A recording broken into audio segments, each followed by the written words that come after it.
Yo, monkeys, it's me, DDP Diamond Dallas Page. And you, monkey, you're listening to the Potsy and Tino show. And that's not a bad thing, monkey. That's a good thing. Bang!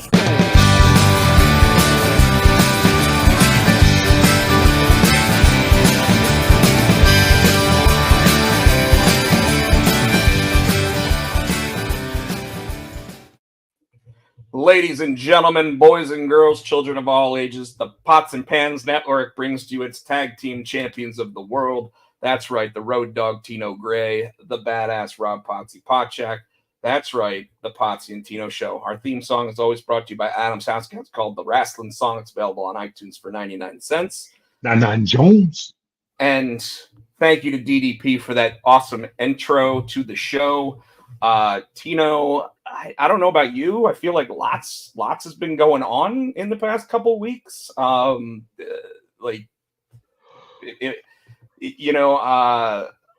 guess I'll go ahead and put up the "What's Up with You" banner because that's what we always start with.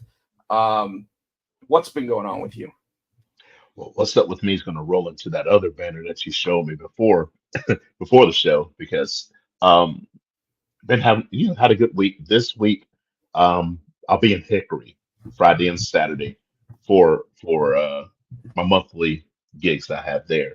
But I also decided, so I work from home, and we talked about this. So, and I'm only physically have to go in the office every other Tuesday and Thursday, so 4 days a month, right?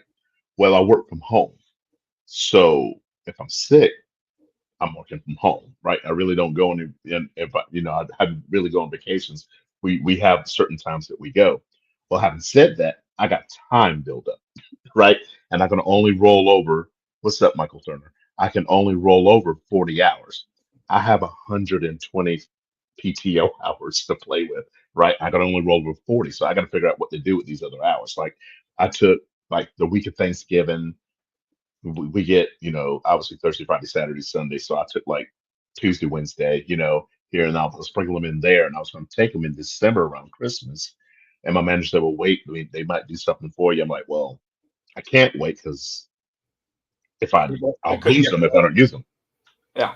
So what I did was, and for, I said, well, instead of working Friday and then rushing to Hickory, after work and all that stuff. I just took Friday off. I took Friday and Monday. Hey, I'm like, you know what? Usually I have Saturday classes too. I gave those bastards an assignment. So I have a 4 day weekend and I need it. It's kind of like unwind. I'm going to Hickory, I'm DJing Friday, we're playing Saturday. So it's kind of like what I like to do, what I love to do. So, it's kind of just like mental break, which we were talking about earlier. But Sometimes you just need to do that. well, it's even funny that you say that because this week I'm not taking any extra days off, but next week because I drive down to Fayetteville for Fayetteville Comic Con on Friday, I'm taking Friday off so that I can go do that. Yep. Then the following weekend I am so this weekend I've got one called the Epic Comic Con out in. I want to say no. It's definitely not Boone. It's definitely not Boone. It's I thought it was Zebulon, but it's Wendell. So I'll be in Wendell this Saturday from 10 to 5 doing a little local show. They invited me last year. I wasn't able to do it I think I got sick, and then this year I've been invited to it again. So I told them absolutely. I missed it last year. I'll be there this year. Then I got Fayetteville Comic Con the weekend after that, which, like I said, I'm going to take Friday off and then do that.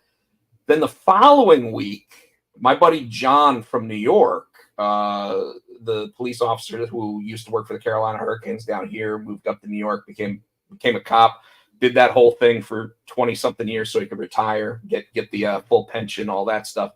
He moved down to Tuscaloosa, Alabama. And Interesting choice to play. He has season tickets to Alabama football. Oh, hell. So he said, what game are you coming down for? And I said, hey, I'd really like to come down for the Georgia game. And he goes, fuck you. Because everybody wanted the Georgia game, right? It was number 1 versus number 4, blah, blah, blah. Although Alabama just lost this week to Vanderbilt. Yeah. Coach of Vanderbilt, Notre Dame guy, just so you know. But anyway, he invited me down. So I'm taking that Friday off to drive down to Tuscaloosa so that I can go to the game on Saturday. And then I'm taking Monday off so that I've got actual time to like recover from a football game. How long is that drive? I think it's an 8-hour drive. So I think that's not bad. That's not bad. Dude, I hate 8-hour drives. When you're by yourself, they're terrible. Yeah. And I've done them before because like when I went to the Kentucky, when I went to that horror show in Kentucky, which actually is probably the same weekend that I'm going to Tuscaloosa this year. When I went to that, it was about an 8-hour drive, and I had to drive over the mountains, and that sucked. Like that drive over the mountains, like they get really skinny, and then you just look over the edge, and you're like, nope. I hate driving in the mountains. Chris Barrett, welcome to the show. Michael Turner, welcome as well. Tino, what else has been going on? Anything? Matthew. So Matthew did, while their team is winning, they have because he's on JV. So he's sitting in the bench. Nobody got cut. So they've got like 90 people on this team. So he didn't get to play as much. So he's like, I don't get to play. While I'm on the team, he's wanting to quit. I'm like, no, you made this. I'm like, first of all, you're not the only one that's not playing. They rotate them. You know what I'm saying? So you do get to play just about every game. Right. And so he's pissed off about that. I'm like, dude, whatever. You'll be fine. But other than that, so just normal teenage bullshit. Yeah, the moody shit. So yeah. So what's been going on with me, comic book wise, it's been a pretty busy week. This week we go to solicitation for Die Hard #2. So I had to gather already. Well, it comes out in February, right? First one? No, that's what I'm saying. Yeah. I was like, already, damn. First one, orders are due October 28th. So like October 28th is our end date on that, and then it's supposed to be in stores like the first week of December. Because I flat out said so comic book weeks this year, you got Christmas Day and New Year's Day on Wednesdays, which means those are new comic book day, which means the comic book stores have to actually like get the books in on Christmas Eve and New Year's Eve and get them all ready to put out on Christmas Day and New Year's Day if they're going to be open. Otherwise, they have to figure out when they so KeenSpot decided we're not doing any like 24th, 25th, 31st and 1st. We're not doing any titles those days. So that's good because like comic book shops have been saying it in a Facebook group. They're like, please don't send us any comic books those days because like we won't have the staff in there. We want to be home with our families, blah blah blah. So we're like, hey, your friends at KeenSpot aren't doing that. But I've been talking about this successful book, Mark Spear's Monsters, with KeenSpot, right? Yes. Today is the final day to order issue 2. Okay. And issue 2 numbers going into today were better than issue 1 numbers going into the last day of ordering. Oh my God. Yeah. Now, granted, we went to a second print with #1, so I think the total print run on #1 now is like 16,000. Okay, that's a big book for us. It's the biggest book we've ever done. But going into today, we were already at like the 10,000 mark, and normally like the last day is when people actually put their orders in. So the fact that we're already at 10,000 means we think, hey, we're going to see a huge jump tomorrow on the final day, so we're really excited about that. We got some pretty cool things planned because now we're doing exclusive covers through the KeenSpot shop website. So so people will be able to order special covers just through that. And Mark, the creator of the book, has started like setting aside his favorite covers to be those covers, so that way like people like I gave the suggestion that I think for number 3 with that book, what we're actually going to do is take pre-orders on a special edition cover, so that way when we go to the printer, we actually know, okay, we had this many pre-orders, so let's order 50 more. Right. So we'll have 50 more after we go through all of our pre-orders on it. So we're pretty excited about that. It's a pretty big deal. That's awesome. You know, and in fact, you saw the one that looked like the Bride of Frankenstein cover that I've got, right? Well, that cover right now has sold copies on eBay for $150. It has been the number 1 most sought after cover for a comic book for the last 3 weeks. That's fucking amazing. Now, here's what's funny about that. I've been on that list with my covers twice, okay? In 7 years. I've been on that list twice. Once I was number 10, once I was number 5. This guy has been number 1 on that list for the last 3 weeks with the same book. It's not even a different cover. That's just amazing. Yes. So we're really happy with the turnout from Mark. He'll be so for those of you in North Carolina, Mark Spears will be at NC Comic Con November 9th and 10th. I'll be there as well. It's right in our backyard in Durham. In fact, I can almost just like walk to it. Where is it? The Durham Convention Center. So I mean, it's downtown Durham. It's literally 10 minutes from my house. It is the easiest convention for me to get to. I can Uber to it, and if I want to be drinking or whatever that day, I could just Uber to the convention. Probably not going to though. Probably gonna keep my sanity. Because I think that's something I want to do a little bit more of recently. You know, we talked about one of the banners that I'm going to put up here in a minute. But Die Hard number 1 has to go to the printer on the 28th, like right after we get those final orders in, so it can be out the first week of December. And then we're holding off until February to put the second issue out, just because I really want it to come out in time for the second issue and then the third issue in time for Easter. Right. Today, Tino, and I'm not sure I'm supposed to announce this yet. Okay. Today, I talked to the publisher at Keenspot. I talked to Chris, and he gave me the okay to sit there and republish Zor as a 1-volume book. So all 3 issues in one. And the reason why we want to do that, and he said, yeah, it's probably going to lose money for me, Rob, but yeah, I'm willing to do it because I know what your plan is. My plan is to put it back in everybody's minds, start talking about it again, try to get Michael to do a brand new cover for it. Like, I'm not going to do like 8 different covers or anything like that. I might do the back cover. He might do the front cover, whatever. I haven't talked to him exactly about it yet. But the idea is to republish the book, put it out early next year, so that way, when the awards for 2024, the Ringos, which are one of the 2 biggest, there's the Eisner Awards and there's the Ringo Awards. The Ringo Awards actually have specific kids book awards. So I'm going to try to get everybody we know to sit there and actually like put in to get that, to get Zor listed as one of the titles actually up for the award. And I figured getting it republished to do that would be the easiest way to do it.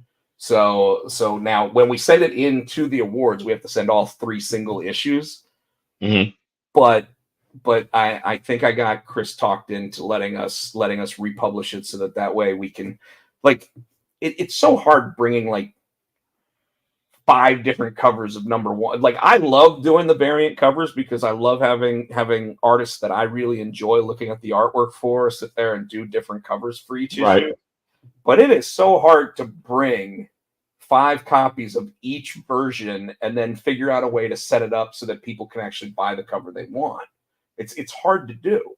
Like, so when I go to Wendell this weekend, I'm bringing one of my racks and I'm bringing enough copies to fill the rack, and that's probably all I'm bringing. You know, like, I'm hoping, and I know that some people have already messaged me saying they're going to bring comics that they bought of mine from other different shows and whatever. They just want me to sign them, and I'm fine with that too. But but like it would be like if you had a vinyl come out Mhm. and then you decided that you get a cover on the vinyl, Waba gets a cover on the vinyl, your drummer gets like, Right. and then you have to bring them all with you to every show. Like Yeah. it becomes kind of annoying. I love them, but yes. So that's why, like, my Huamoa cover for Died Hard #2. Yes, I am expecting a metal cover version of it, which will probably be a 1 in 75 incentive, just so I get one or two of them myself. But like, I don't really.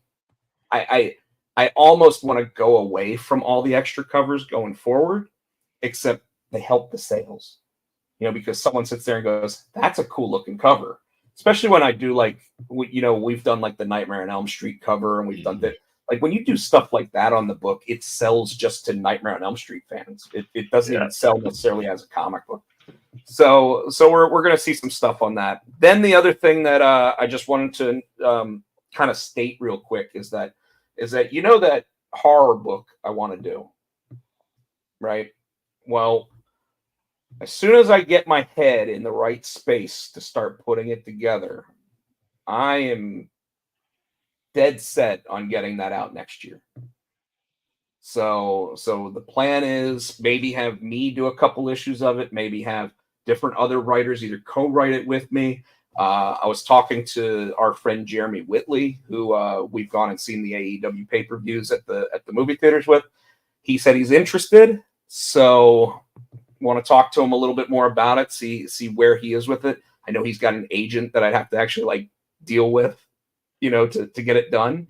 But I almost feel like if I were to co-write it with Jeremy, that there's a possibility, because he's written things like Avengers, that there's a possibility that like we could see some other stuff come from stuff like that. So comic book front, things are fun, things are good. But last week we had a mental health check. This week I'm going to put it up here again. I don't have. I took down the suicide prevention hotline number and everything. Tino, you want to talk about what you thought happened there?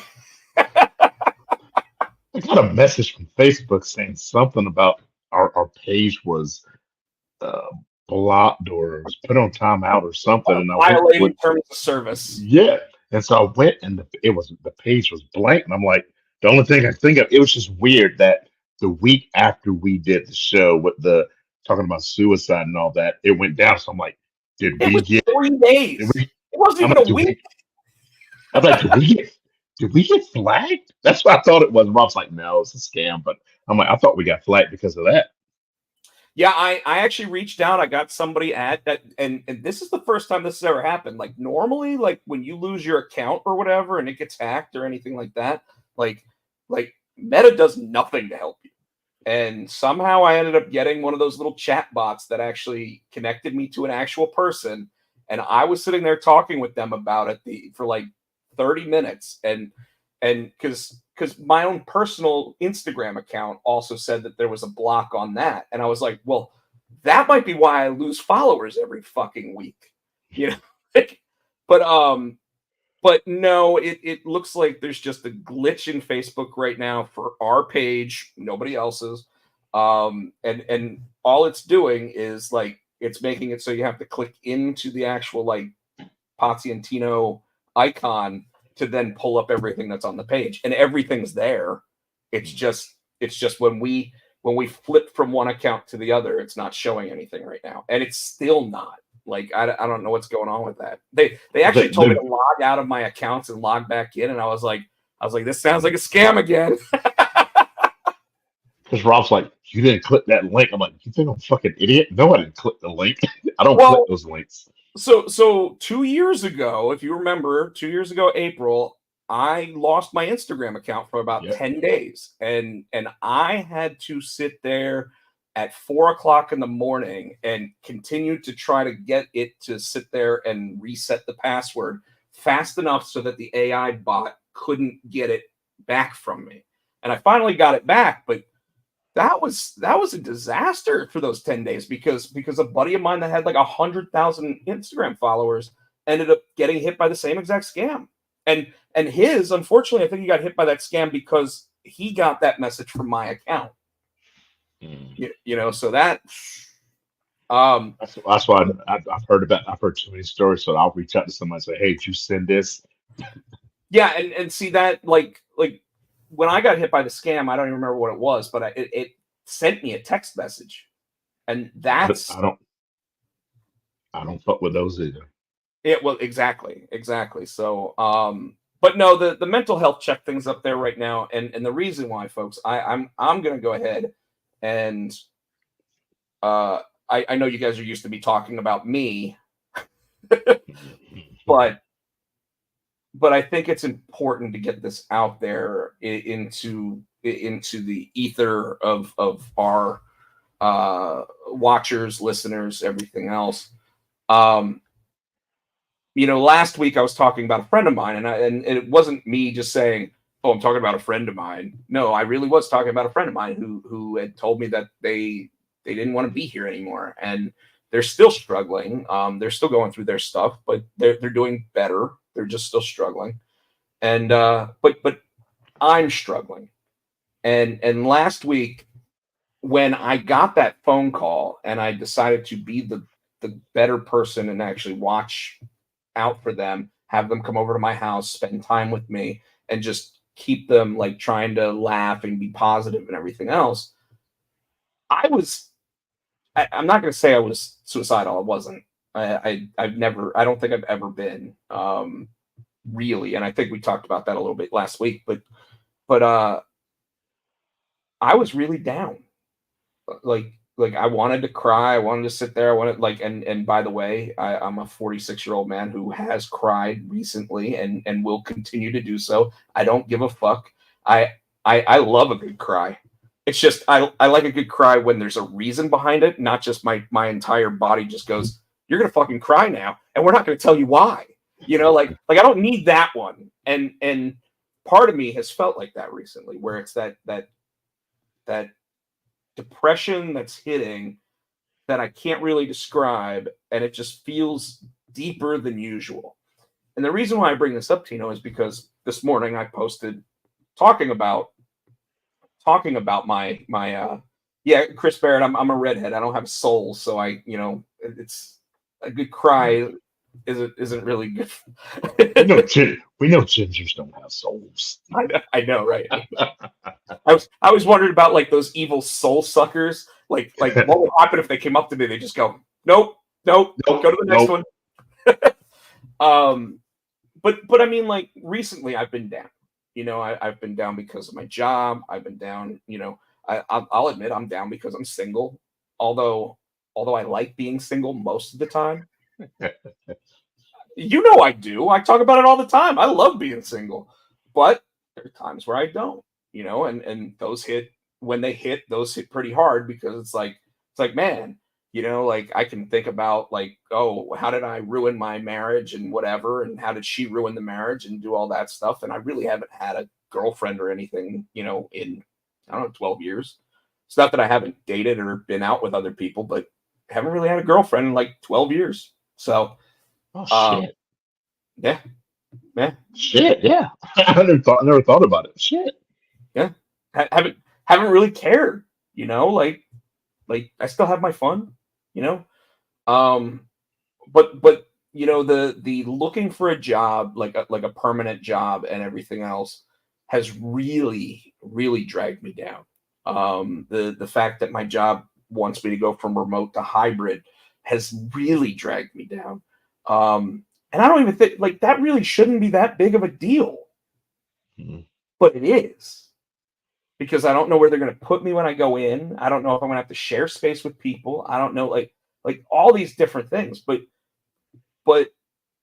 the reason why, like I told Tino, he doesn't have to worry about me, and the reason why is because I'm self-aware of my situation. I know why. Like I know that I feel this way, and it's nothing new. It's just heavier right now. And it's because I think 2 or 3 things are all hitting at once instead of just one thing hitting at once. insurance, you know, and I get that. I'm smart enough to realize that hell, you already know I've cut back my drinking to like 2 days a week. You know, like that was something where it was like 7 days a week for a while. You know, and the one that I told Tino before we got on the air tonight was that I just got my doctor's bill from going to the doctor's appointment last week, and when I sat there and said, hey, I know this $217 that I already paid isn't going to be enough, I didn't expect to get a $457 bill today. And yet it basically means that I only paid 33% of my bill so far. Like, how fucking crazy is that? Yeah, and I was in the office for no more than 30 minutes. Yeah. $700 for a 30-minute doctor's appointment. Sounds about right. It's fucking ridiculous. Oh, yeah. So anyways, yes, Michael, I agree. Being single sucks when you don't want to be single. You know, I think a lot of people need to be single for a while. Heck, my buddy Dom was in town a couple weeks ago. He might even be watching right now. I don't know. But I flat out told him, you know, because you even asked, you said, didn't he have a girl last time he was down here? And I was like, he has a girl every time he's down here. And he really does. It's amazing to see how often he's with somebody different. He's like, no, this one's different. And it's like, no, it's not. I know it's not. And we were up till like 3:00 in the morning having a very deep conversation about it while he was here. And he told me he's gonna actually like try to like figure that out. And I was like, you just need to be single for a while, man. Just be single and just love you, you know? Chris talking about his rotator cuff, $200 bill from the walk-in and the first visit misdiagnosed. But yeah, jeez. So I just wanted to let you know that, like, I put that out there, but I put that out there today, not because, and here's, it always looks like a pity party. You sit there and you put out a post like that, and all of a sudden it's like everybody's like, oh, you got this, bro, and hey, if you need someone to talk to, and I love that because it's people being good people, but it's like I know if I really wanted to reach out and talk to somebody, I could talk to you, I could talk to Edge, I could talk to Dom, I could talk to my family. You know, like talking to my family is a little bit more difficult, so I don't typically do that when I feel like this. But and amazingly, my two sisters, who would normally sit there and like be on the phone trying to get in touch with me about it, just put a message on Facebook and left me alone. And it's because part of it is I want to be left alone. I don't want the pity side. I like, if somebody's going to reach out to me, like, you know what I really want? If you're going to reach out to me, reach out with a job. Reach out with a job that I know I can do, that everybody will be happy with the work, and hey, great. You know, like give me a commission for a piece of artwork. Do this, do something that's going to just get me to, you know, one of the best things that happened this weekend, Tino, is Rob Nico, the artist of Immortal Ultraviolent, sent me 2 more pages. So I've been coloring 2 pages, and nothing makes me feel better than when I actually like nail the page and feel like I hit it, you know? And that's what I wanted. And he dropped off 2 pages this week. I'm probably getting 2 more pages this week, you know, like the book's fine. Like we're pages 7 and 8 now, I think I'm coloring 5 and 6. I think I'm waiting on 7 and 8. But like we're finally getting to that spot where like I'm getting pages again, coloring the pages. Got the comic book conventions coming up. They always make me feel better. You know, and even when I don't sell anything at the comic conventions, I get people like Michael that show up and like just, you know, we just bullshit about wrestling for 20 minutes, and it just makes me feel so much better. You know, like I think that's part of what I've missed so far, like the past 4 or 5 months. Like since, well, I guess, yeah, 4 months. June was my last convention. You know, I haven't even been to the comic book store in like 3 or 4 weeks, just because like other things have like held me back from being able to do it. So So and the new one in Triangle Town Center, the Fight or Flight Comics with my buddy Dan running it. I gotta go buy it because I gotta pick up my books from like a month ago, which means I'm gonna have $200 worth of comics to pick up too. Anyways, that's my mental health check. As you can tell, I'm still joking. I'm still who I am. But yes, there is depression setting in. I know it's there, and you and I talk about this when we're not on the air, and I don't mind talking about it to our viewers because it's who we are, you know. Yeah. I did have something cool that I wanted to unbox today. You might see that brown box behind me. So I'm gonna grab that. I'm gonna put back up the "What's Up with Me," or "What's Up with You," but and I got this awesome brown box last week, and I don't think I've ever done like an unboxing before, but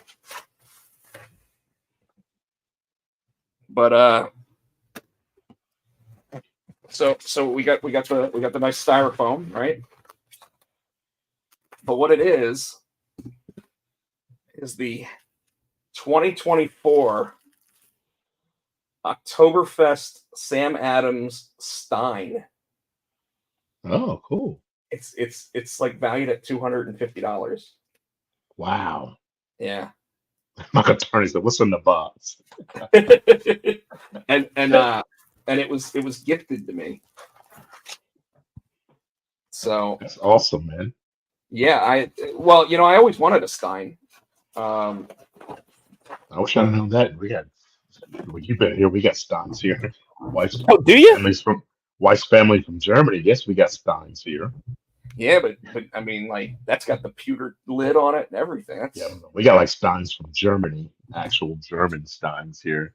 So not Boston Steins. Mm-mm. Off the boat, Germany. All right, so we've talked about all that.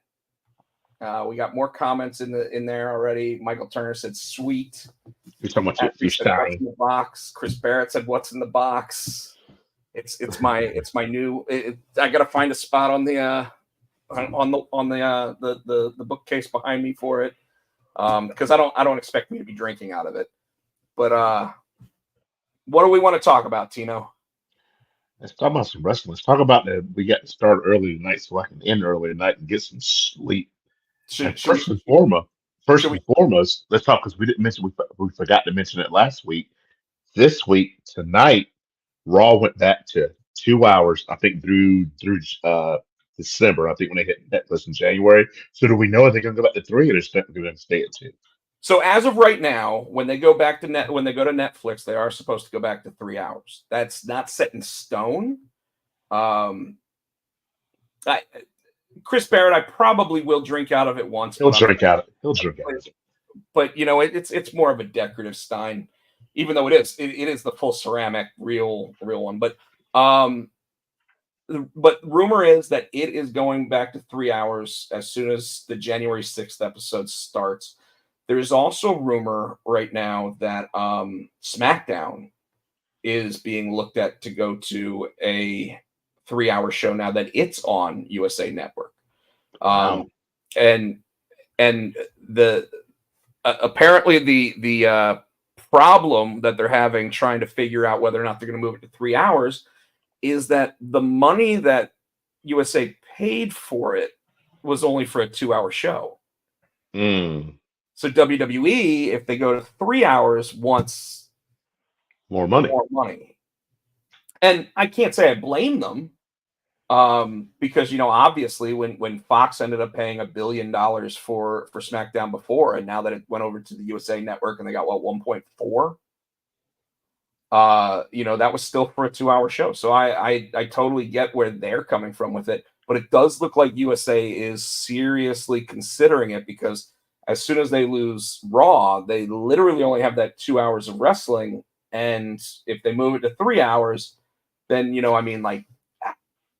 it gives them a little bit more back. But, we saw NXT go to the CW last week. and I want to talk about that because the ratings are in. Yeah. Before we hit that, I think there's not a lot of AEW, but the main thing I want to talk about at AEW is this big deal that we've got with them and I guess the Warner Brothers now. And they're also saying that I guess they're going to be streaming their shows on Max as well. And they said the pay-per-views will be discounted. Now, here's where I have a problem. I'm paying for Max, and then you want me to pay for the pay-per-view. Fuck you royally. Well, okay, so right now, a huge piece of the AEW revenue is from the pay-per-views, right? Mm-hmm.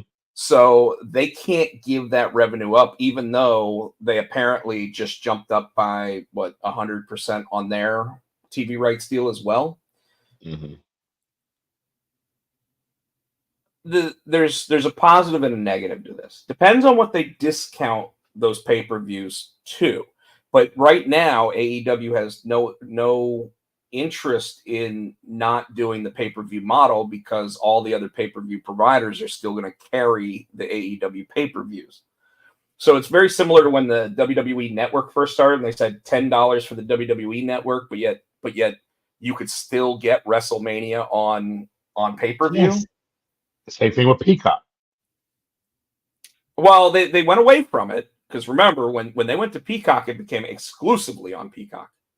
So they did not have it on pay-per-view anymore, and that's because Vince McMahon was smart enough to realize that for his company the pay-per-view industry wasn't viable anymore.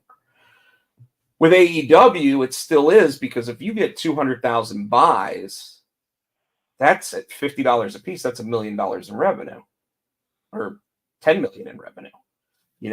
So if you're doing that 6 times a year and you're making $60 million in revenue from that, like if Max sits there and says we're going to give you 160 million for your 2 programs, and that it's not worth it to them. Now granted, I don't know if they actually get 200,000 buys, but I would assume that's a nice solid number for them to actually consider getting for their 5-hour pay-per-views. But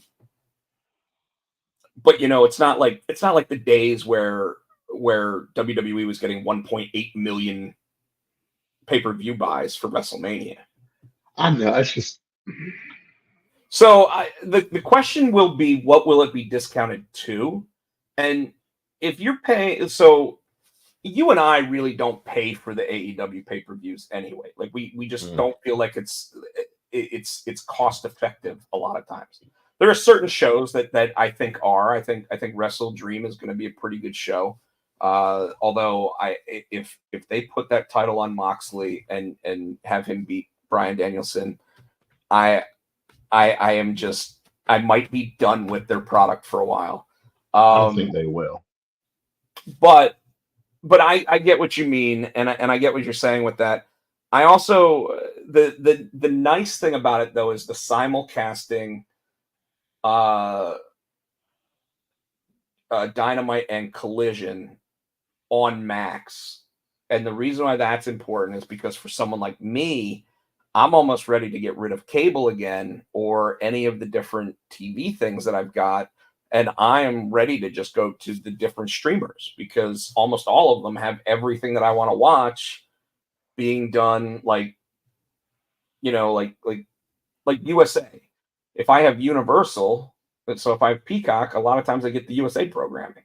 Now, when Raw goes to Netflix, like right now, the thing I don't like is that SmackDown doesn't have that next day option anywhere. Mm. Like if you look at Peacock, it's a month behind. And I don't understand that, because Universal is owned by the same company that owns Peacock. Yeah. So why is USA sitting there giving us that shit? Like, why are they just being assholes about it? Because if I get rid of cable and I don't have YouTube TV or anything like that, I don't know how to get USA other than through Peacock when it shows up on there. Yeah. But I really don't have a lot of shows that I watch on USA anymore.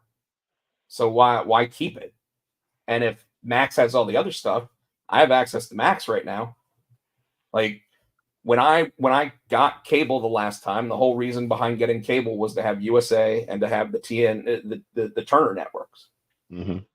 So I don't I'm know. with Chris. I'm with Chris Baird. I have a hybrid. I have the YouTube TV and I have the streamers.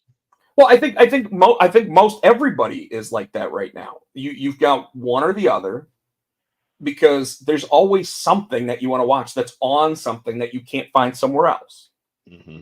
You're like, hell, I had Stars just so I could watch Heels. Mm-hmm. And Right? now it's on Netflix. What's it? And now it's on Netflix. Now it's on Netflix. And I rewatched the whole thing. But yeah, so I do want to talk a little bit about Dynamite, because Dynamite had their 5th year anniversary. And they went significantly long on their overrun, so much so that my DVR didn't catch the last 20 minutes of it. Wow. Yeah. I was listening in the car on the way home, because Busted Open After Dark now has all that overrun being played during their Now when they have overrun, it'll catch it on Max, right? Max will catch all that, because sometimes Yes. that's why I have to on Wednesdays. I've just learned Put it YouTube on for TV 30 for extra some minutes. reason. No, you can't do that with YouTube TV. So what I have to do is I'll like when I finally start watching it, I'll join it and then I'll rewind it. So then it'll catch the whole thing. But I'm wondering if it's on Max, I don't have to worry about that anymore. Well, Max, you'll be able to watch it the next day. Yeah. You know, because the simulcast, like Penguin, for example. Penguin, you can't watch the new episode till 9:00 Eastern on Sunday nights. But then if you want to watch it at 2:00 in the afternoon on Monday, you can. You know, so as soon as it's up there. You can just watch it. And that's what I've always liked about their streaming platform. You know, the Peacock one where you have to wait until the pay-per-view is done before you can go back and watch it. That pisses me off so fucking bad. I was trying to watch Bad Blood and then and I kept having to leave and stop it. So I would pause it and I'd have to leave and come back and it stopped. I'm like, please, please, please. And I'd be able to rewind it from where I started it. But luckily too, that also started early enough to where the replay started like at 9:30. So it wasn't really a big deal. But when that thing starts at 8:00, you got to wait till it's over like at 11 and you can't watch. I just fucking watch the replay the next day if I miss it. So I'm gonna speak out about myself here. I went out and started drinking pretty early on Saturday because I was like, I have to be home by 6 for Bad Blood. I was home by 6. You passed out, didn't I was passed out on my couch by 6:05. you? Dumbass. Did you watch it the next day? I didn't watch it till the next day. And you know what sucks about that? There were spoilers everywhere. Yep. And the only thing I saw about it before I watched it was that The Rock came back. But I already anticipated that. You know, because There's a couple of things. Michael called something, and when it happened at the pay-per-view, I said, son of a bitch. Michael Turner called this. I know So exactly Michael, what you're talking about. Yeah, We'll talk about it in a minute. Yep. I know exactly which one and it happened to no pop at all. Yes. Which But he called it. He called it. He did. So Dynamite, like the Okada versus Danielson match, I thought was great. Like those guys can both wrestle broomsticks, and they're going to give you a 5-star match. Ricochet versus Will Ospreay. I really didn't like seeing Bolo Young Takeshita run down. The guy from Kickboxer.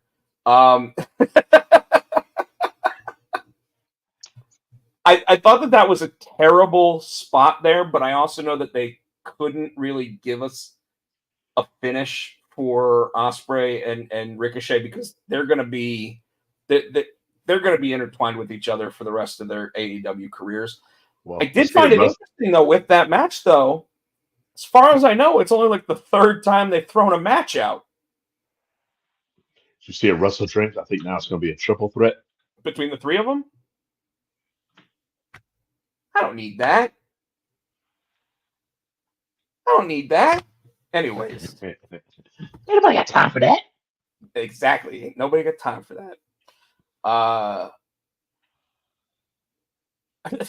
No, Chris Barrett, we did not. I'm beginning to think Daniel Garcia did not re-sign with AEW.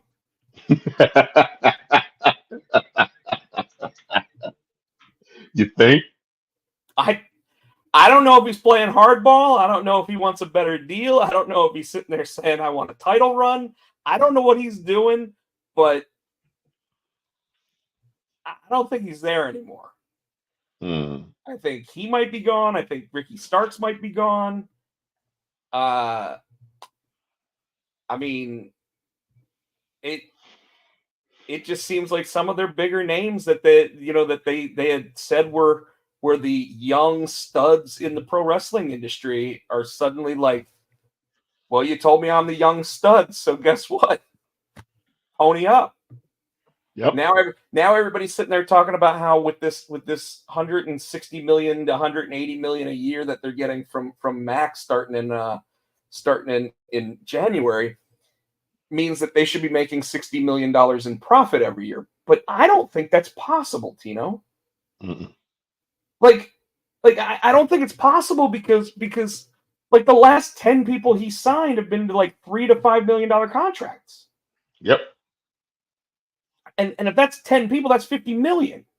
All right, let's say 30 million because I don't think like if I had to guess, Ricochet's probably in the 1.5 million range because I bet his downside guarantee with WWE was 250 grand.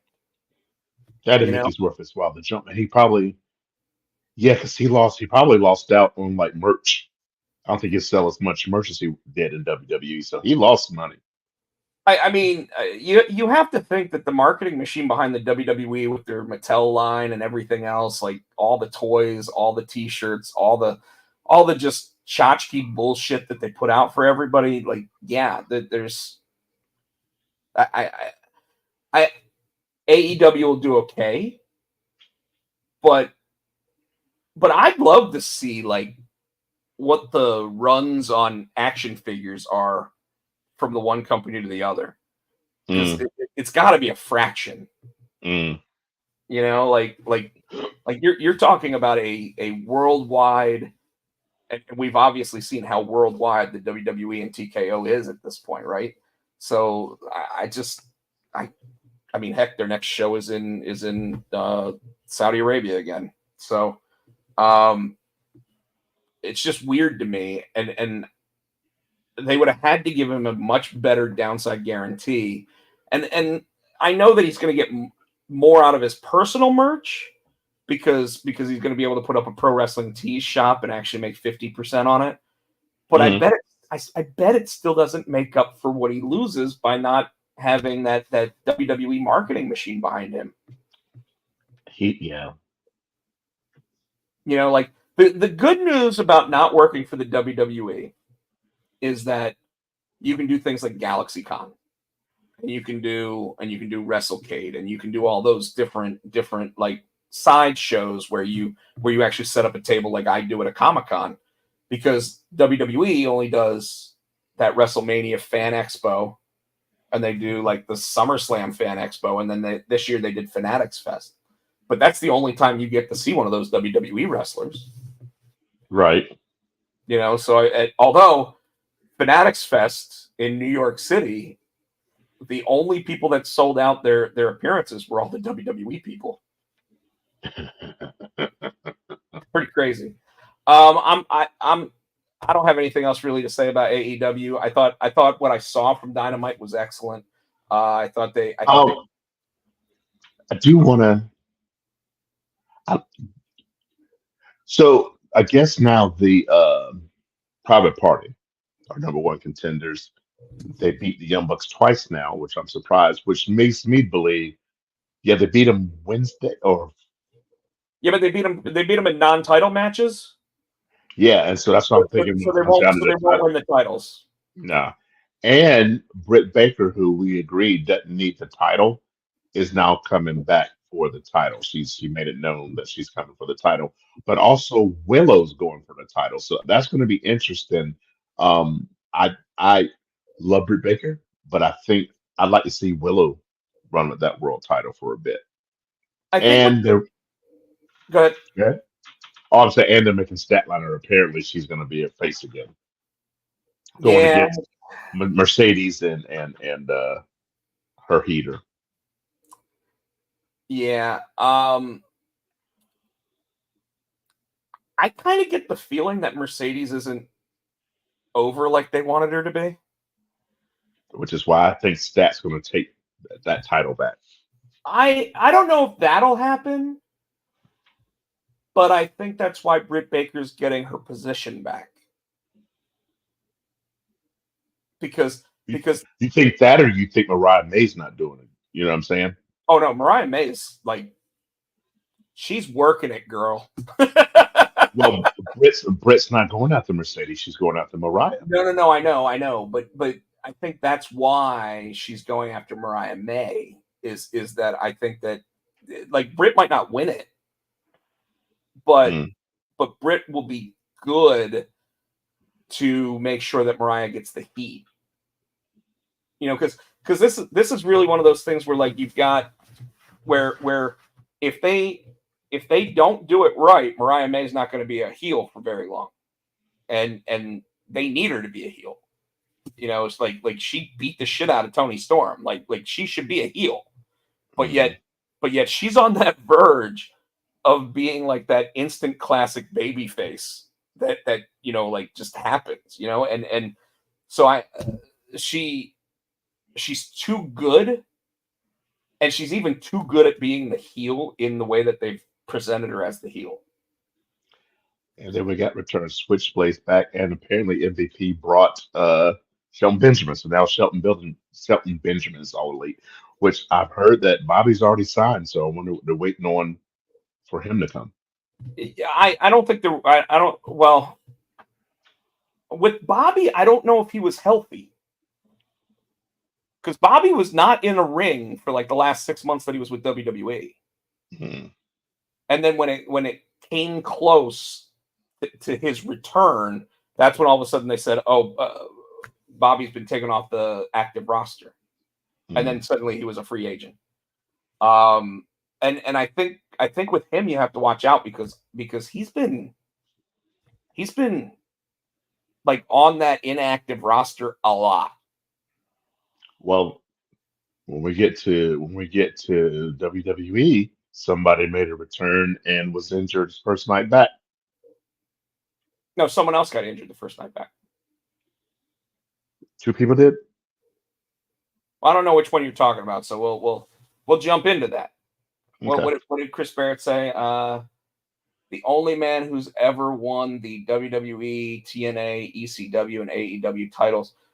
I don't think he's been in AEW. He hadn't been in AEW yet, so he hadn't won that title yet. Yeah, so Chris, you're incorrect even on the other three because Christian had the other three. Mm. And he has also had the secondary belt in AEW. So I think he meant TNA. I bet you he meant TNA. no, he put TNA up there. Oh, TNA's up there. well, yeah. Bobby Lashley hadn't wrestled AEW yet, so yeah. Yeah, but Christian Cage is the only guy, and Bobby Lashley has had those other three. Hasn't had the AEW title. Christian Cage is awesome, sir. Not too many people can pull off that. Rob Van Dam.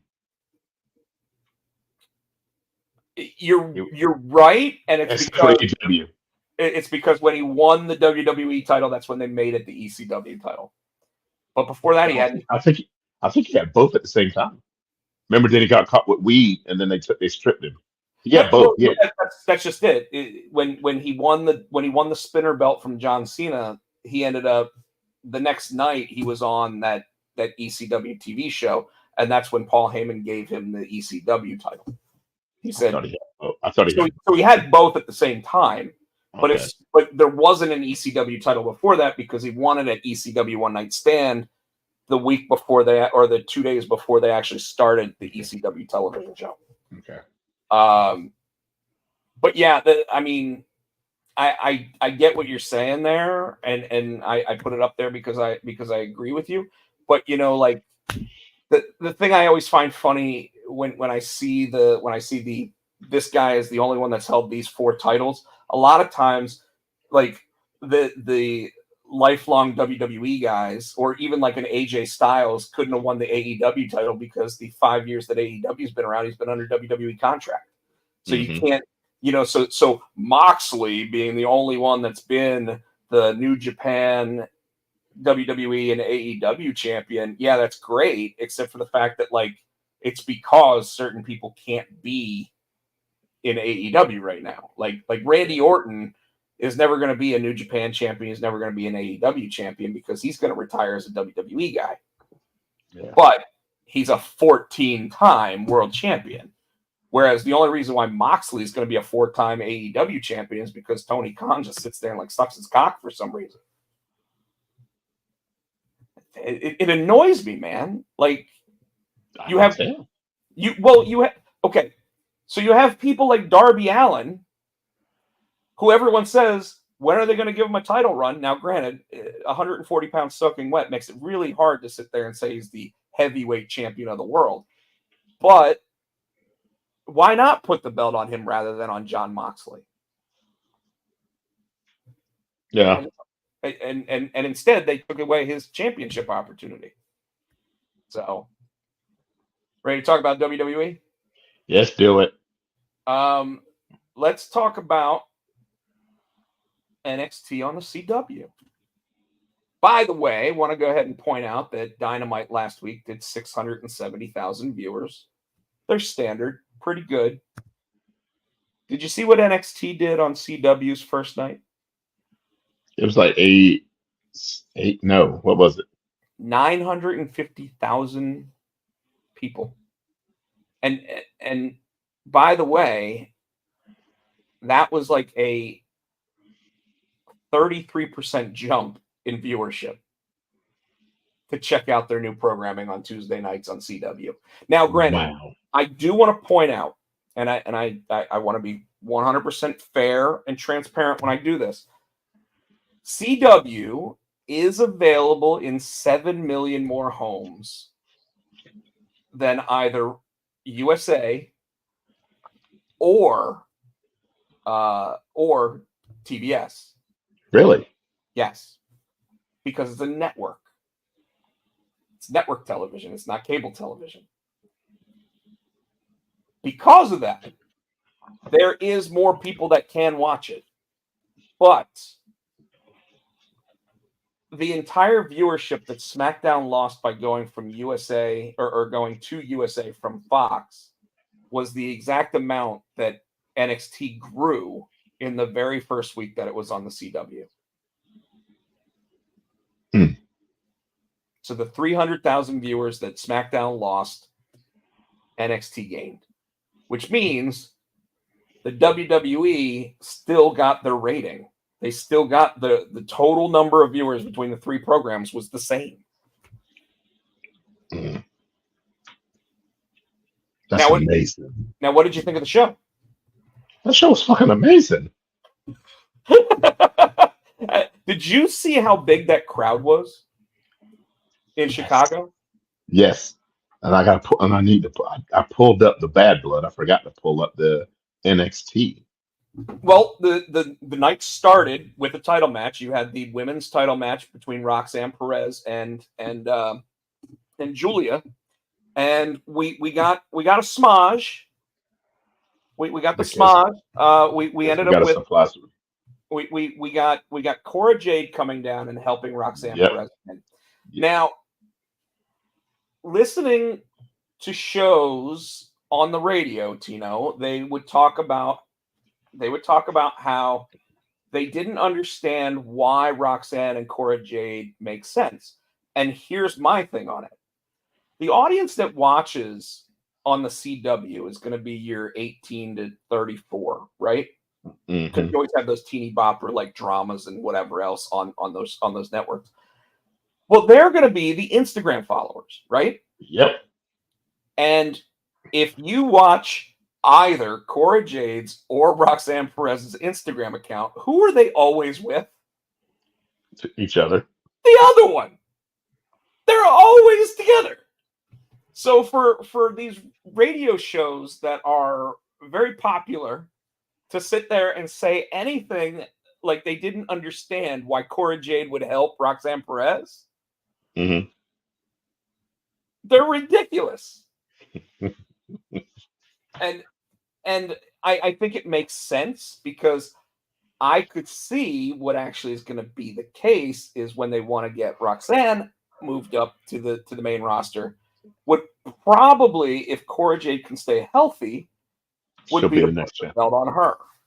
And because she is a heat magnet and she's gonna be ratings, dude.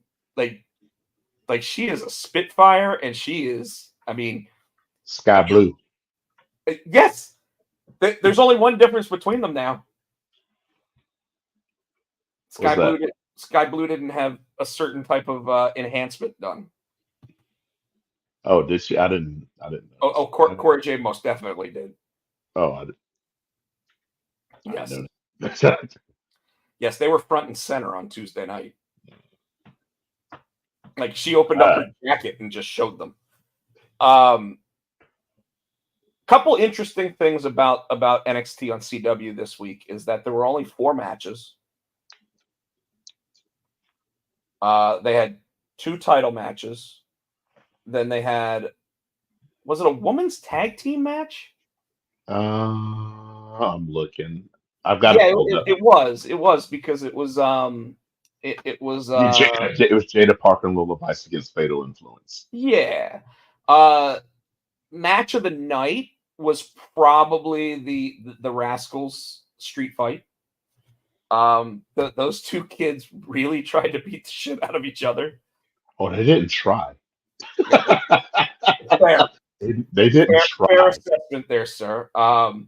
They beat the fuck out. They beat the brakes off each other. I was like, oh my God. They did, and then we finished the night with CM Punk as the special guest referee between Ethan Page and Trick Williams. And I am shocked by the outcome. Except, what did we say last week when we were doing our choices? He said We one said would have. we said one was going to change, and we were right, but we were wrong about which one, weren't we? Because I think we both said Julia, and Yeah. I think we both said Ethan Page is going to retain, and we were wrong on both. You glossed over the Miz TV with Obafemi and the Dawn. Yeah, go ahead and talk about it.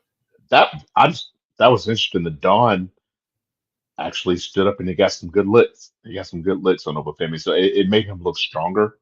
I thought it was a little bit odd to actually have that segment because the Miz turned heel the night before. Yeah, I didn't get that either. Well, I think they'd already promoted it. Well, yeah, probably. Apparently, the reason why the Miz turned heel, there's rumor that it's because they wanted to turn Braun Breaker babyface, and they wanted to have a heel that could heat people up. So by turning one, they turned another, so that they could have even on the sides of the rosters. There's so many more people that could probably heels that could. And don't get me wrong, the Miz is good, but I mean, there's other people they could use to. But the Miz is a heater, and he will get heat if they say go get heat.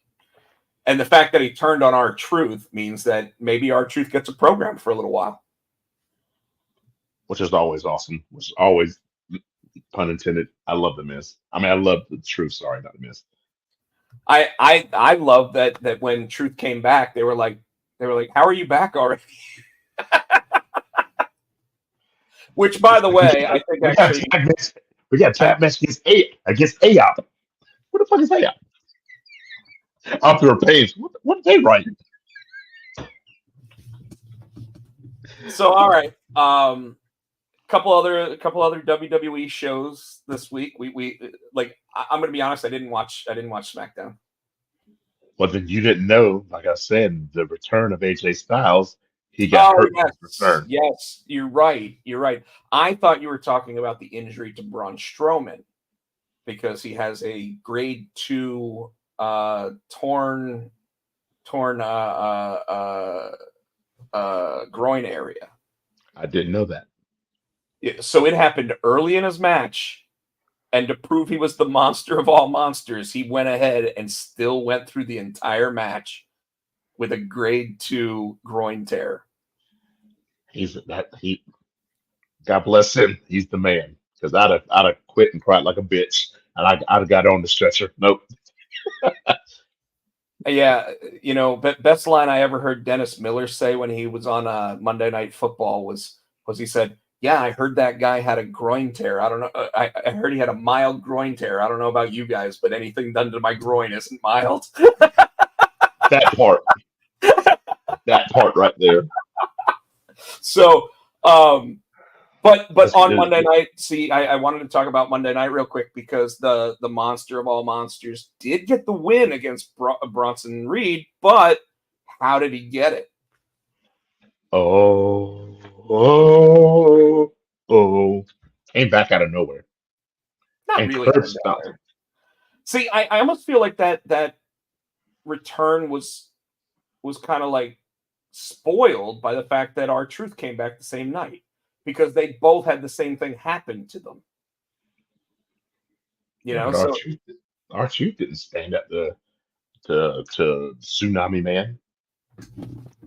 I mean, he took 5 tsunamis from him. Yeah, but I'm saying he didn't stand up to him. Like Seth Rollins came back and fucking curb stomped his ass. Well, he got the curb stomp him because it was against Braun Strowman. Yeah. So, I want to get into this PPV because there was so much you mean the PLE? PLE. They, So is that what you want to talk about? yeah, I think they started with the wrong match. That match, and I know why. I know why they put it up first. Well, This was the fucking match. This match, dude. That was hard match to follow. did you watch the press conference afterwards? Mm-mm.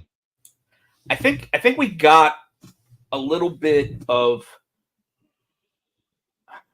Well, all right. Let's talk about that match first. We'll talk about the big return at the end, and then what happened after it went off the air. Okay. Because you know what happened after it went off the air, right? Yeah, I don't know where Kevin Owens came from, but was he even there? I know he jumped. He jumped Cody. I know that part, but I don't know why. I don't He know was where in he came from. catering. He was in catering. Eating that food, eating that Atlanta mix. Yeah. So all right. So Hell in a Cell opened the show. What did you think of this match? And everybody agrees with you that this match should have closed the show. And any other night of the year, it would have, except for that night and WrestleMania. And there's a big reason why, but same time, nothing could follow it. Drew McIntyre got 15 staples in the top of his head. And it's because he got busted open the hard ways. With that toolbox and the callbacks when CM Punk put him in that sharpshooter and Drew was sitting there and the blood was running in his face, all I could think was Stone Cold and Owen Hart. Bret Hart. Yeah. Or Bret Hart, sorry. But the callbacks they had to that you know what I mean? I mean, the fact that when even the callback to Mick Foley in the second Hell in a Cell ever, where he said, we got to get to the thumbtacks. We got to get to the thumbtacks. And just when you thought Drew was going to pour thumbtacks all over the head of CM Punk, it was a double callback. It was the callback to the thumbtacks, but it was a callback to the beads. And he put the beads in his mouth and hit the go to sleep with a chain on his knee. And then he hit his head on that when he hit that. I'm like, that match is everything in that match. I'm gonna go back and watch that pay-per-view again. You know what the most violent moment of that entire match was, though? When he busted up in the heart with that toolbox. No, I mean, yes, but you know, that was that. Like, I don't know if that was done to actually get the color, because you knew Drew was going to bust open at some point anyway, because they both said they're both going to. I don't think that was on purpose. I don't think that was. I think he meant to hit him. I don't think he meant to bust him open like that. Well, I think he did mean to bust him open, but I don't think he meant 15 staples worth. Because I mean that he was a Crimson Mask, and we have it was just gushing. Oh my god! I was like, oh my god. Yeah, CM Punk had the little speckles and the little bit like running down his face at the beginning, but nothing. Nothing. Oh my god. But no, the most violent thing that happened in that match was when he went for the Claymore and he hit his ass on the fucking ring steps. That part. Dude, that looked like it fucking broke his tailbone. Like, it may have so fucking hard. It just all right. So that was the first match. Then we had the women's match. Did we didn't guess the winner correctly on that match, or maybe I didn't and you did, because I said Drew. I said Punk. Yeah, I think you said Punk. All right, Bailey and Nia.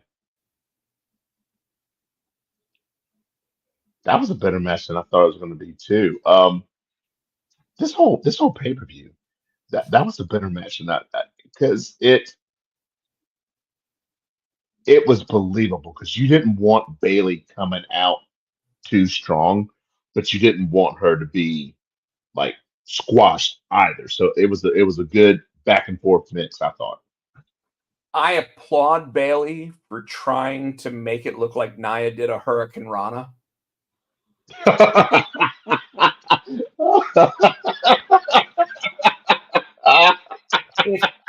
If the commentary team had told me that it was a leg scissors takeover, I would have said okay. But saying that she tried to do a Hurricane Rana. Yeah.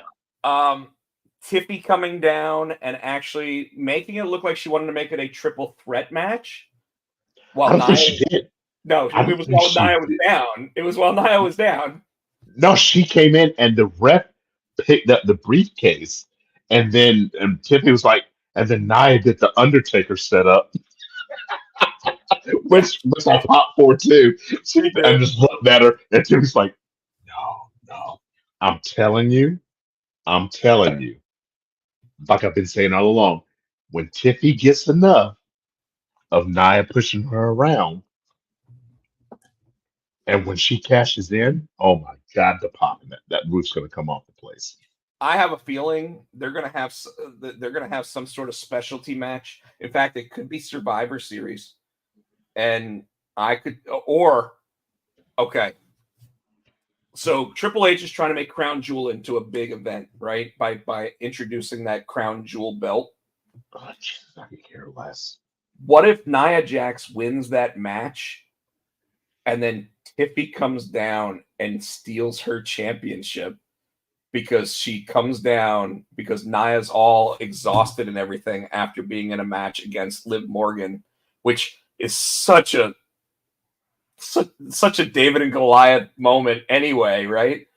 But with Raquel being in Liv's corner, there's a better chance of Liv coming out on top of that match. But what if Nia sits there and wins that Crown Jewel championship, but then Tiffy comes down and actually like cashes in at Crown Jewel? So Nia gets that Crown Jewel belt, but yet Tiffy ends up walking out as the champion. Otherwise, I see it being part of War Games. Yeah. I see Tiffy cashing in on her at War Games. She's ready. Yeah. It's hard for me to actually say that too, because Tiffany Stratton's only been in wrestling for what, 2.5 years, and I mean she is a lightning in a bottle with it. She's the next. He's the new Mandy Rose. I've said it time and time again. We both have. I mean, Yeah. but she's picked it up like Kurt Angle picked it up. Now, Yeah. granted, and I think that that's something that this new age of WWE women's superstars has done maybe even better than the men, and that's the fact that like they're taking them from gymnastics. They're gymnasts. They're putting some they're putting some muscle tone on so that they can actually do like lifts and things, but they're like gymnasts. And Tiffany, I mean, obviously was an actual gymnast. Yes. A lot of those, especially some of those NXT girls, were gymnasts too. Yes. Like Lonnie Jordan. Yeah. Sol Ruka. Yeah. A couple of them. But I mean, and that's where they're getting them from. Whereas like, so I saw an interview with Braun Breaker today where he was asked about his cousin, the one that they showed the picture of that looks like his dad, Big Papa Pump, already. And they asked Braun Breaker, does he want to get into wrestling? And he said, the advice I gave him was to run your football career as long as you can, because you've been doing it for 15 years to get to that level in pro football. So do that as long as you can. And then wrestling's always there for you if you want it. And it's obviously in their genetics. But then they showed a picture of Rick Steiner's family, and it's like 6 boys. And they're all Braun Breaker sized. Oh my God. Could you imagine if all of a sudden they decide to do a Samoan dynasty versus a Steiner dynasty? Oh my God. Like, I was going to say Braun and his cousin could be the next Steiner brothers, but if he's already got brothers at home, dude, it's scary. It's scary. All right, so I enjoyed the match more than I thought I was going to. Like you said, Nia won. That's what we expected. We got Chris Barrett sitting there talking about Steiners.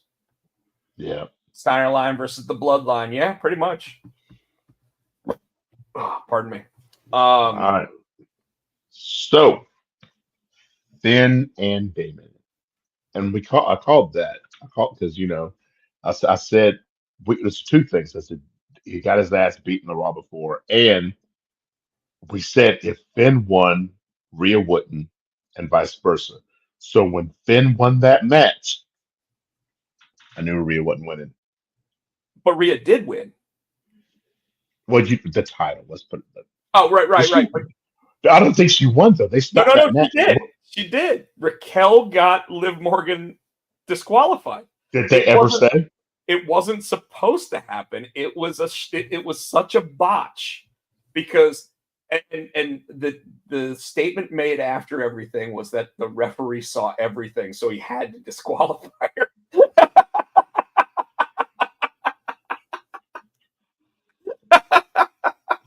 Something that would not have happened in AEW, by the way. But AEW, that match would have had a conclusion because Raquel would have finally thrown Liv Morgan on top, and you would have just seen Aubrey go. Okay, WWE, Mark, we get it. We're talking about we're not talking about AEW. We're talking about WWE. We get you don't like AEW. We get it. What? AEW shit. I just said they had a great show. So anyway. I didn't realize. Damn. I wanted they'll give her a rematch. I wonder how they're going to work that out. They'll probably give her a rematch tonight. And when Dom out of that cage. See, this is why you had to watch. You have to watch that press conference afterwards because Triple H sat there and said, I heard Dom was afraid of heights before the match.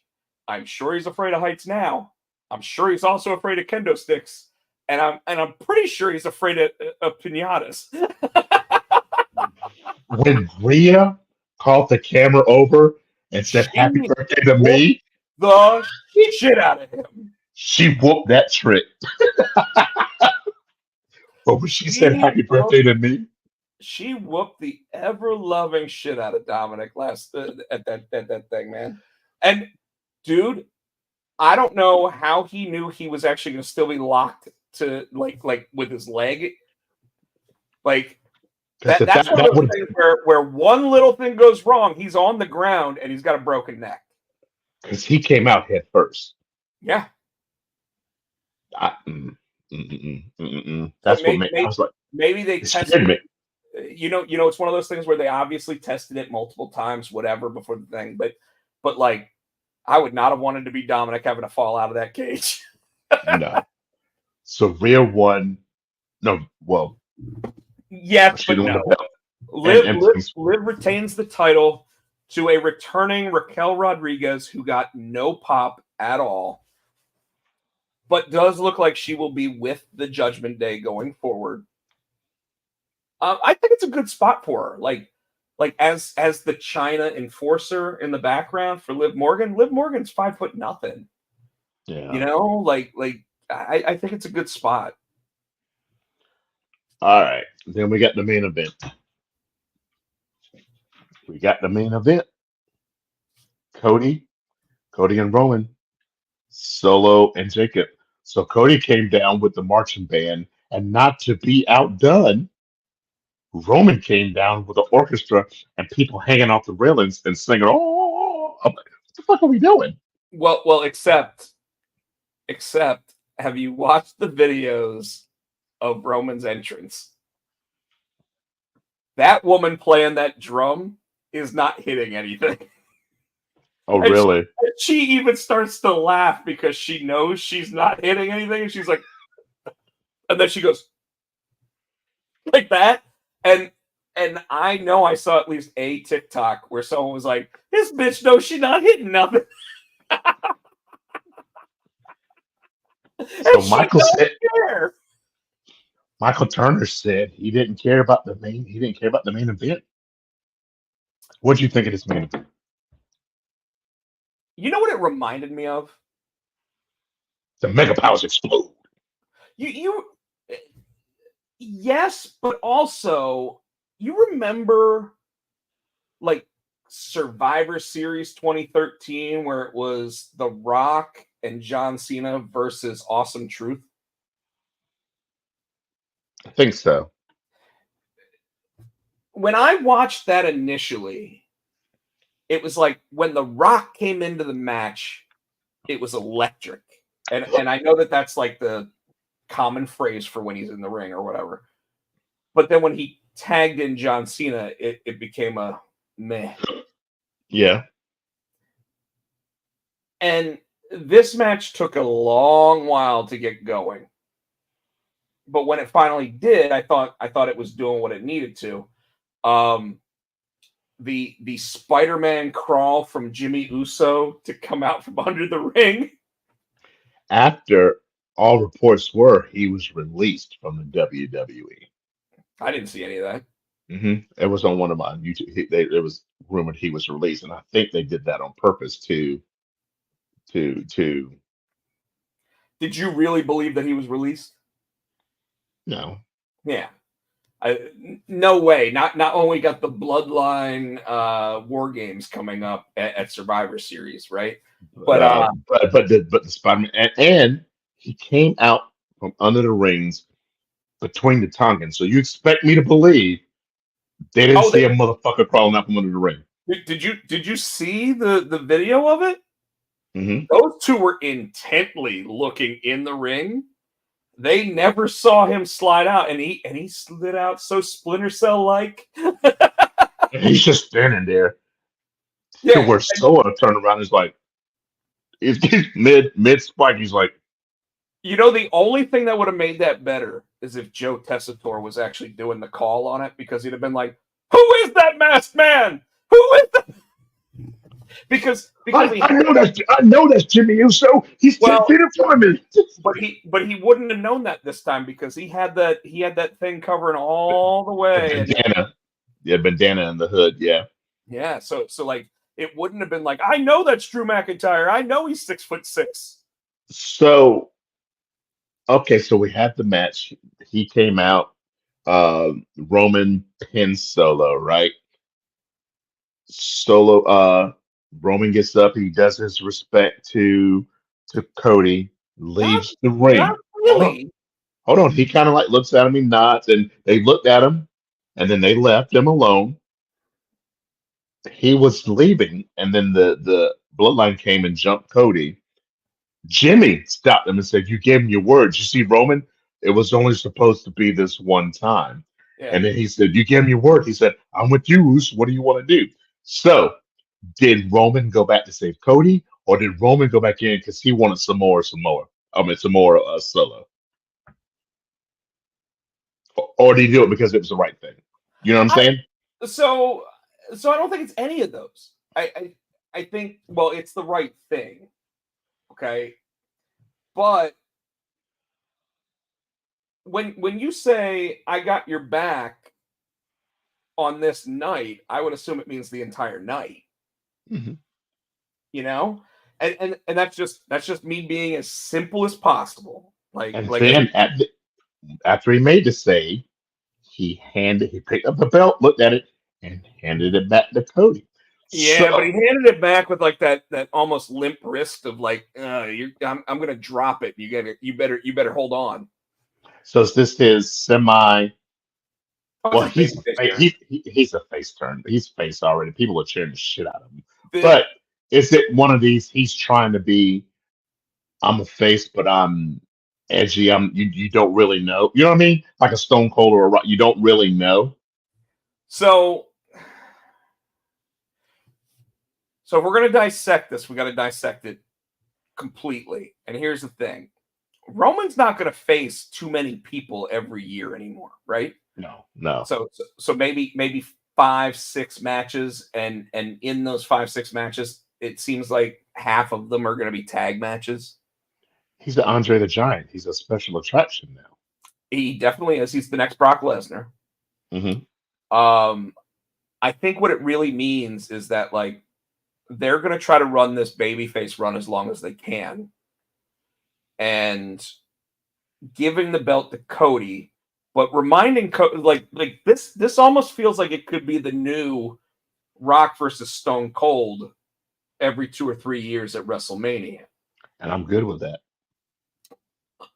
I'm not okay if they do Cody Roman 3 the third year in a row.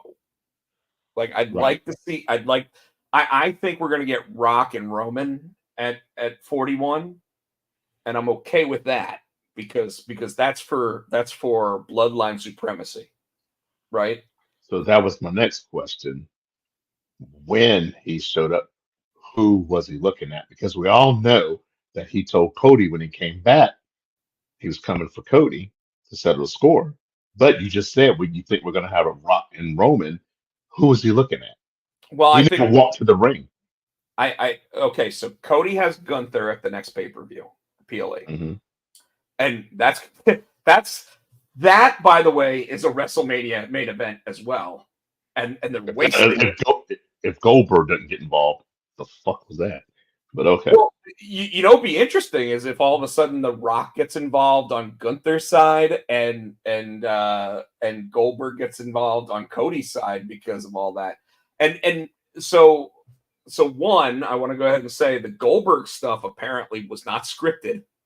So when he hopped over the railing and everything, like when the security guys actually started coming over, it's because he didn't have the okay to come over. Oh. Yeah. Now, Well, why did Triple H raise his arm in the ring afterwards and all that bullshit? because he's a Hall of Famer. If he And hops they're in over, Atlanta. and the fact that it didn't come to blows between the two of them, because if you notice, it ended up becoming Sammy and Gunther again, right? And Mhm. and that match is happening probably right now. And I'm nowhere near TV, so I don't know. But I could see Gunther versus Goldberg at Survivor Series. I could see it at Royal Rumble. And I'm okay with either of those, believe it or not. The best line, I think, of the entire night before the press conference was when Gunther said, "Come on out, Bill. I've got 3 minutes for you." That was fucked up. I mean, the fact that Gunther was gold on the mic, dude. Him sitting there saying, "I know that I told Bret Hart a couple weeks ago that you were always my favorite, but how could that possibly be true?" That was fucked up. That was fucked up. I think if Goldberg actually came back, he'd have to do the favors to a Gunther. But it was that was a hell of a moment, and sending Sammy out to actually like get a little more heat for their match for Monday night, I think was a good play. Going back to the main event side, I think what they're probably going to plan is Cody versus The Rock at Royal Rumble. Okay. I could see Cody losing the title at it. And really? Then it being Roman versus The Rock for the title at WrestleMania. Well, that's how Roman gets it back. Or The Rock holds on to it, loses it, to Cody. Like, because okay, The Rock being a board member is really good for the business because it means that The Rock's going to be around. Mm-hmm. But at the same time, we know that his bump card doesn't have a lot left on it. In fact, his performances at this year's WrestleMania were stellar compared to what we probably anticipated. 45-minute matches. 45-minute match the first night, and then of course, getting in and actually doing his 18 seconds of but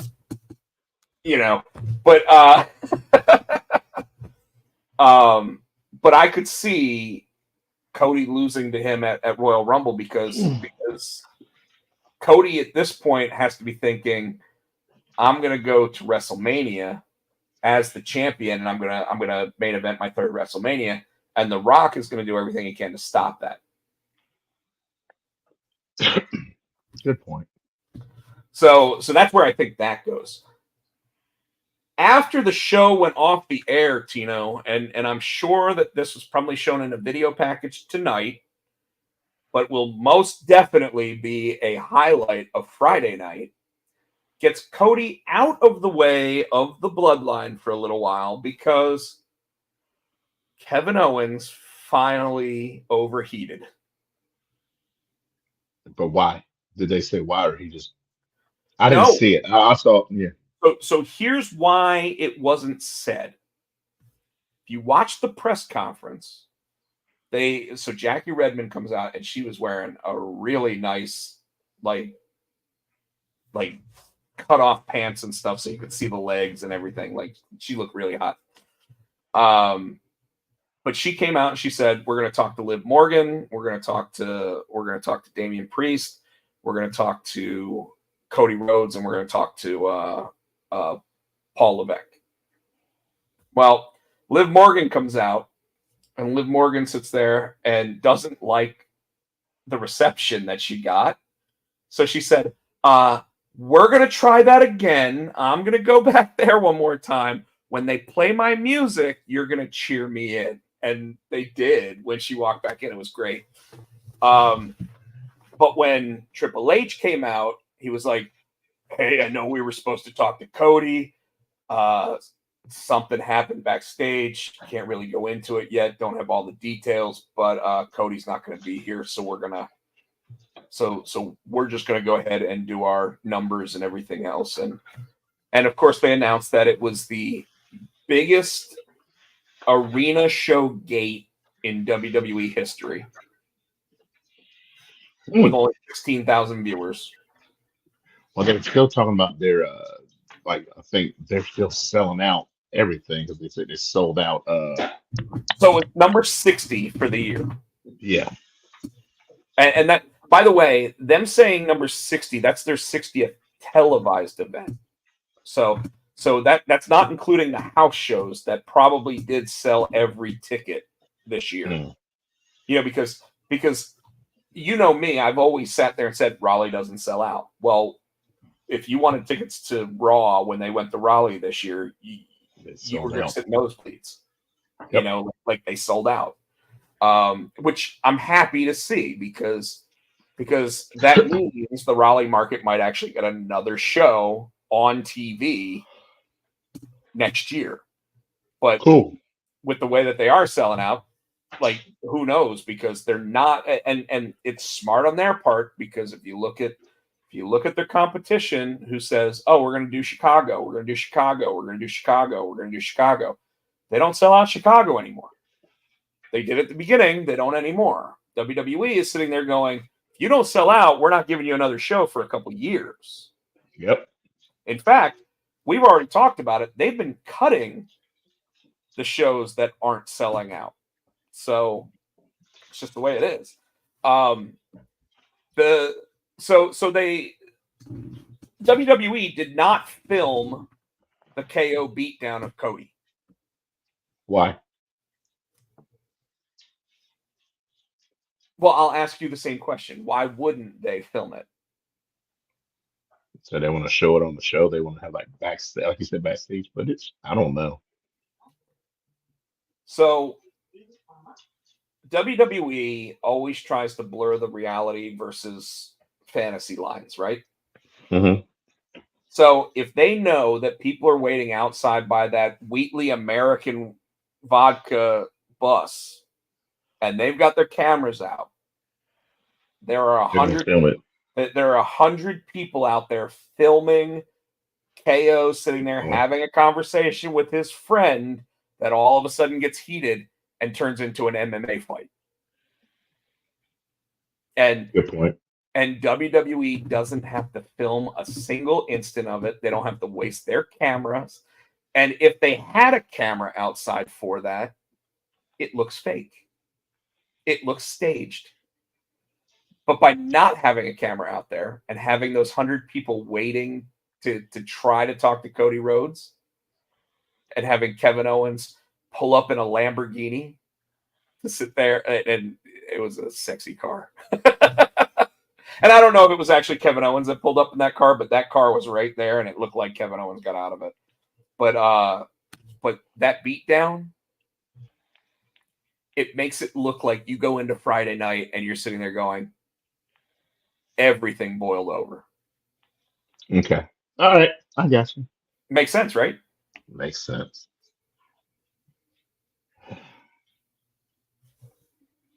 I think it's anything else. Hold on.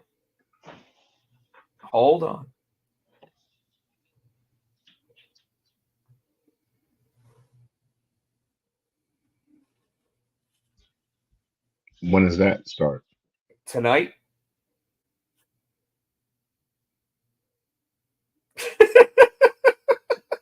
Starts tonight. What? 2-hour season premiere, same time as Raw. I'll watch it tomorrow. But funny enough, same time tonight, opposite of Raw, on the CW. I'm watching it tomorrow. I think I might actually watch that before I watch Raw. Nah, matter of fact, it shouldn't be set the tape on my G2 TV. If not, I'll watch it on CW. Oh, yep, it did two episodes. Oh, they broke it down into 2 episodes. Well, they said 2-hour premiere, and yeah, they did episode 1 and episode 2 of the 10 episodes. Got it. Also this week, Tino, I don't know if you noticed, but all of the Law and Orders came back. Yeah, I'm trying to. Well, I'm not Law and Order. I'm not CSI and You're all not those Law and shows. Order? I've never been into Law and Order. Well, I'm NCIS and CSI and. Well, you know what comes back tomorrow? What's that? The Irrational. Shit, yes. And what's my other one? Found. Yes. Is Found coming back? Found is already back. It's so remember the Law and Order had Law and Order SVU, and they had Organized Crime, right? Well, Organized Crime got moved just to Peacock, and I think it starts in January. So now that 10 o'clock hour is actually filled with Found. And where's Irrational? Tuesday nights. And So they start this week too? that one starts tomorrow. Irrational starts tomorrow? Hell yes. Yes. When does Found start? That one started last week. And dude, am my shit not recorded? Motherfucker. Dude, well, it's on Peacock. Found's on Peacock. Yeah, you're right. You just gotta wait until Friday to watch it on Peacock. But dude, that first episode? Of which, Irrational? No, Irrational hasn't started yet. Who's on first? Literally, you said, I'm listening to you. I said I got sidetracked. So I'm like, did my shit record it? But anyway. So Found came back last week. And that first episode, because I don't know if you remember what happened at the end of last season. You want me to remind you real quick? Remind me what happened at the end, but don't tell me. I won't tell you anything that happened in this episode, but trust me, like it left it to where they like the everybody left her because they found out she was holding Zach Morris, so they left her. Yep. Okay. Yep. That's where they picked up. Yep. Oh, I might stay up and watch Found tonight after I watch it. Yep, there it is. But dude, like, I don't know how you fix the problem. That's all I could say. You'll watch it and you'll send me a message that'll be like, dude, or shit, or just. All right, I gotta watch it. It might be. I'm perplexed now. But the first 2 episodes of this are up tonight. I'll watch that tomorrow. Obviously, Raw first 2-hour episode. It'll be really interesting to see what the pacing feels like in that. I'll watch that tonight, and if I'm not tired, I'm gonna watch that damn Found. So we gotta get up here. So and now I'm excited. It's that time of year where it's like, what show do I watch? Because I'm also watching Tulsa King on Paramount, which is excellent. Watching Penguin on fucking Max, which is. I gotta start watching that one. I got so much shit I gotta watch. I would almost tell you with Penguin at this rate, the way that it's going, I would probably wait until it's all up because we're 3 episodes in. I think it's either 8 or 10 episodes. It's really good, but it's also one where it's like when you start watching it, you're not going to want to run out of episodes. Okay. And then I started watching a show called Brilliant Minds. That's also on NBC. It's the one that's got the doctor. I'm curious about that one. So 2 episodes are on Peacock right now. That one, like, it's really interesting. Okay. The only thing I don't like about it so far is the same thing I didn't like about House, where he almost never loses a patient. Okay. Now it's only 2 episodes. But you know, like that's one of the reasons why they always said that Scrubs was more realistic and more in line with what actually happens. Does that say Shane's in the audience? Shane Pigeon, yep. Oh, he said he's original Boink Boink only. It's the Doink Doink, not the Boink Boink, Shane. What? What? What I missed? He's talking about Law and Order, the Doink Doink sound. You know, dong dong. You know.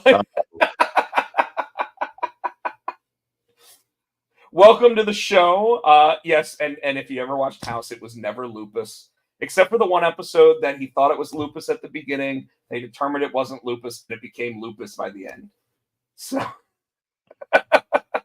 but But no, the new Brilliant Mind show, I watched the first 2 episodes. I really enjoyed it because his character has a flaw, and like all these shows, like the main character has to have some sort of flaw. Like so, Irrational, he was in that, Fire. he was in the fire, so now he's got an affinity to fire. When you watch Found, she was captured when she was Kidnapped. and then she captures the guy for the entire first season, and now he's gone. Like, God, I can't wait to watch this show tonight. 'Cause you know when it was on last year, I was like, you and I were both like Found and Irrational. We're like, did you watch it? Did you watch it? but they were on the same night before, so it was like you could Yeah. watch both episodes the same day. Yeah. But first episode of the new season of Law and Orders, both SVU and the original. The original, they got like the lieutenant that had been there for like years, all of a sudden just disappears, and they have to throw a little line in the episode where it's like where the new lieutenant shows up, and both guys are like, what happened to the other lieutenant? And it's like, I don't know, and they're like, can't you fill us in? And she's like, I would, but I don't know. And then they get a phone call later on, and it's like, oh, she took a job in like Miami. What? So All right. they're all the dead. Yes, that was a good show too. The Dead Zone, that had Anthony Michael Hall in it. Now you're just rambling, and I'm trying to. Nope. I'm looking for the banner to sit there and say, everybody buy my book. It's on Amazon. You can find me on Twitter. I'm HoodyFan91 on Instagram and Snapchat. It's SC Tino on the TikTok. It's Tino R Great Music. You can find us on the Twitter with Potsy and Tino, Facebook with the Potsy and Tino Show. We're here each and every week right here on the Pots and Pan Network. We want to say thank you to Adam's House Cat for the wrestling song. You can buy it on iTunes for the low price of 99 cents, 99 Jones. Rob. Sorry, the 99 Jones gets me every time.